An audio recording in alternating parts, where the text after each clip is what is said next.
तमाम मायबाप जनतेला वंदन करते। खऱ्या अर्थानं मी पहिल्याच दिवशी सांगितलं होतं की हा विजय कुठं एकट्या प्रणिता भालकेचा नाही तर तमाम पंढरपूरकरांचा आहे।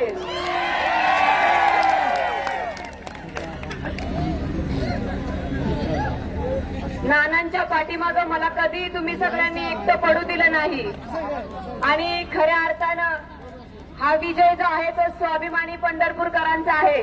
त्याचबरोबर माझ्या खांद्याला खांदा लावून लढलेल्या माझ्या प्रत्येक कार्यकर्त्याचा आहे। त्याचबरोबर पंढरपूर शहर असू द्या, ग्रामीण असू द्या, मंगळवेढा शहर असू द्या, ग्रामीण असू द्या, पंढरपूरच्या कवटोळीच्या पासून ते मंगळवेढ्याच्या पडोकरवाडीच्या टोकापर्यंत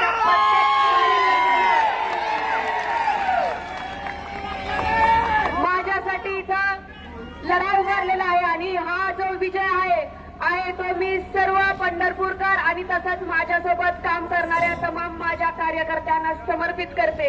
आदरणीय नानांना समर्पित करते। नानावर प्रेम करणाऱ्या प्रत्येक वडीलधारी माणसाला, माझ्यावर विश्वास ठेवून कुठेतरी समोर न येता सुद्धा माझ्या पाठीवरती भक्कमपणे आशीर्वादाचा हात ठेवणाऱ्या प्रत्येक ज्ञात अज्ञात व्यक्तीला हा माझा विजय समर्पित करते। आणि उद्यापासून तुमची लेक म्हणून, तुमची सेवक म्हणून 24 तास तुमच्या सेवेसाठी मी सक्षम आहे, हा शब्द मी तुम्हाला देते।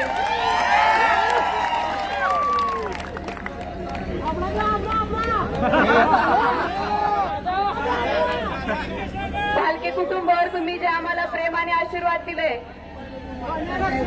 ते खरंच न विसरण्याजोगं आहे। मी आयुष्यभर तुमच्या या गोष्टीसाठी ऋणी राहीन। मी कुणावर टीका करायला आलेली नाही।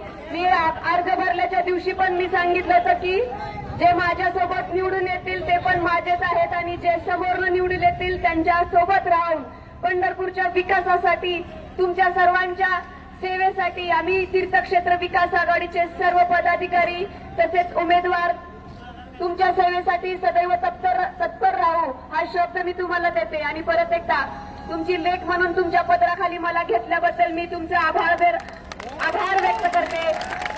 आणि परत एकदा हा विजय आपल्या सर्वांचा आहे, तर तुम्हा सगळ्यांना देखील मी या विजयाच्या शुभेच्छा देते आणि थांबते। धन्यवाद।